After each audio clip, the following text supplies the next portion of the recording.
চম্পানগরীর রাজা উদয় ভানু, ধর্মপ্রাণ রাজা উদয় ভানুর রাজত্বে চম্পানগরের বাসিন্দারা সুখে শান্তিতে বাস করে। রাজা উদয় ভানুর দুই পুত্র, জ্যেষ্ঠ পুত্র চন্দ্রভানু আর কনিষ্ঠ পুত্র চিত্রভানু। বৃদ্ধ বয়সে রাজা উদয় ভানু একদিন পুত্রদের ডেকে বললেন, বাবারা শোন, আমার বয়স হয়েছে আর তাই শরীর ভালো থাকে না। তোরা বড় হয়েছিস, উপযুক্ত হয়েছিস রাজ্য শাসনের। না না পিতা, তা হয় না। দেশের প্রজারা আপনাকেই রাজা হিসেবে দেখে আসতে অভ্যস্ত। আপনার সুশাসনে তারা সুখে শান্তিতে রয়েছে, তাই এভাবে হঠাৎ আপনি দায়িত্ব থেকে সরে দাঁড়ালে। তুই থাম তো। না না পিতা, সত্যিই আপনার বয়স হয়েছে, এবার আপনার বিশ্রাম নেওয়া উচিত। আপনি নিশ্চিন্তে থাকুন, আমরা ঠিক রাজ্য চালনা করতে পারব। আচ্ছা বাবা, আচ্ছা, আমি নিশ্চিন্ত হলাম। আগামীকালই আমি বানপ্রস্থে যাব। তোরা সাবধানে থাকিস, মিলেমিশে থাকিস বাবারা। দুই ভাইয়ের উপর রাজ্যভার সঁপে দিয়ে মহারাজ উদয় ভানু বানপ্রস্থে চলে গেলেন। কিন্তু জ্যেষ্ঠ পুত্র চন্দ্রভানুর অন্য চিন্তা। কিন্তু দাদা, রাজ্যের ওই অংশ যে শুধুই মরুভূমি, ওই অংশে জনবসতি নেই বললেই চলে। আমি তোমার চেয়ে বয়সে বড়, তাই অভিজ্ঞতা আমার স্বভাবতই বেশি। জনবসতিপূর্ণ নগর আমি দেখব, আর তোমার অভিজ্ঞতা যেহেতু কম, তুমি ওই মরুভূমি দেখো। বড় ভাইয়ের কথা মতো চিত্রভানু জনবসতি শূন্য মরুভূমির রাজত্ব নিয়ে চলে গেল। মরুভূমির ওপারে ছিল সিংহল রাজ্য। এক মায়াবী ডাইনির মায়া বলে রাজ্যের প্রতিটি মানুষ দুর্বল, খর্বকার হয়ে যায়, এবং রাজকুমারীও সেই ডাইনির কাছে বন্দী হয়ে থাকে। মহামন্ত্রী, সমস্ত প্রতিবেশী রাজ্যে ঘোষণা করে দাও, যে ব্যক্তি ওই ডাইনির হাত থেকে রাজ্যকে মুক্ত করতে পারবে এবং রাজকুমারীকে তার কাছ থেকে ফিরিয়ে আনতে পারবে, তার সাথেই রাজকুমারীর বিবাহ ও সিংহলের অর্ধেক রাজত্ব দেওয়া হবে। কি এই ব্যাপার? আমি যাব সিংহলের প্রজাদের ডাইনির হাত থেকে রক্ষা করতে। রাজবৈদ্যকে ডেকে পাঠাও। আমি কিচ্ছু জানি না, আমার আগামীকালই ওই ঔষধ চাই। সারা রাত জেগে রাজবৈদ্য সারা রাজ্যের প্রতিবেশী রাজ্যের বৈদ্য সকলে মিলে ঔষধ প্রস্তুত করল। পরদিন রাজা চন্দ্রভানু সিংহলের উদ্দেশ্যে মরুভূমির পথে রওনা দিল।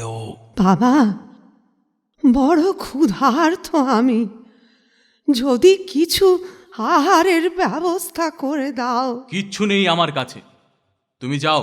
ওই তো, ওই বাক্সে নিশ্চয়ই খাবার আছে, আমায় কিছু দিয়ে যাও না বাছা। ও বাক্সে কিচ্ছু নেই, ওতে সাপ ব্যাঙ কচু পোড়া আছে। বেশ বেশ, যা বললে তাই নিয়ে যাও, তাই নিয়ে যাও, তাই নিয়ে যাও। মহারাজ চন্দ্রভানু মরুভূমির দীর্ঘ পথ অতিক্রম করে এসে পৌঁছলেন সিংহল রাজ্যে। মহারাজ, আমি একটি ঔষধ এনেছি, যার দ্বারা আপনার রাজ্যের প্রজারা আবার সুস্থ সবল হয়ে উঠবে এবং পূর্বের ন্যায় রূপ আবার ফিরে পাবে। অতি উত্তম, অতি উত্তম। কই, তবে এক্ষুনি সে ঔষধ প্রয়োগ করুন মহারাজ। আপনি আমার প্রজাদের রক্ষা করুন। হ্যাঁ হ্যাঁ হ্যাঁ, এক্ষুনি সুস্থ করে তুলব তাদের। এই দেখুন। হ্যাঁ, এ কি? এসব কি? বাক্স বোঝাই করে সাপ, ব্যাং আর ওই কচুপুরা এনেছেন। আমার বিপদের দিনে আপনি কৌতুক করতে এসেছেন? বেরিয়ে যান, বেরিয়ে যান আপনি। সিংহলের খবর রাজা চিত্রভানুর কাছেও পৌঁছলো। তিনি চিন্তা করতে লাগলেন, আমি বড়ই ক্ষুধার্ত, একটু আহার আর তৃষ্ণা মেটাবার জল যদি পেতাম বড় উপকার হতো। ও তুমি ক্ষুধার্ত? এসো, এসো আমার সঙ্গে।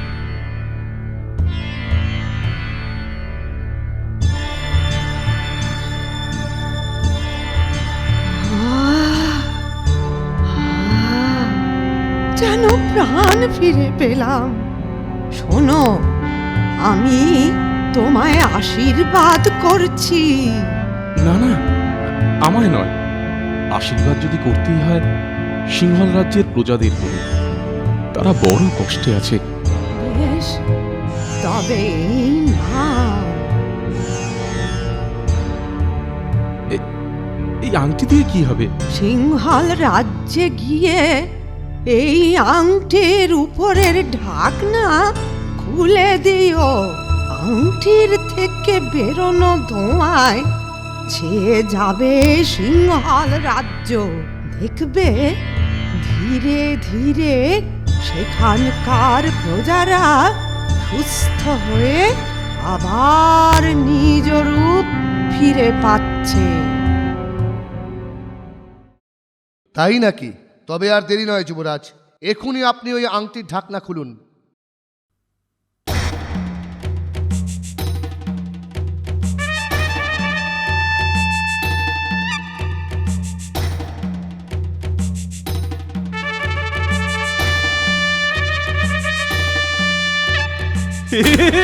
কি আনন্দ! আমরা আগের মতো হয়ে গেছি, আমরা আগের মতো হয়ে গেছি। আশ্চর্য! আপনি আপনি আমার রাজ্য বাঁচালেন যুবরাজ। ধন্যবাদ, ধন্যবাদ যুবরাজ, ধন্যবাদ। এবার আমি আসি মহারাজ। দাঁড়ান যুবরাজ, এভাবে আমার রাজ্যকে রক্ষা করলেন, আমার কন্যাকে আমার কাছে ফিরিয়ে আনলেন, আর খালি হাতে ফিরে যাবেন? আজ থেকে সিংহল রাজ্যের অর্ধেক রাজত্ব আপনার, আর আমার একমাত্র কন্যার সঙ্গে আপনার বিবাহ দিতে চাই। মহারাজ, এটা কিন্তু ঠিক হলো না। এটা সিংহল রাজের কেমন বিচার? বেতাল, চিত্রভানু সৎ, পরোপকারী রাজা। কারোর বিপদে নিজ স্বার্থ ভুলে সর্বদা এগিয়ে যায় সে। যে মানুষ পরের জন্য, পরের মঙ্গলের জন্য নিজের সর্বস্ব দিতে পারে, তার নিজের বিপদের দিনে সকলের এগিয়ে আসাটাই স্বাভাবিক। এটাই প্রকৃতির নিয়ম। এক্ষেত্রেও তাই ঘটেছে।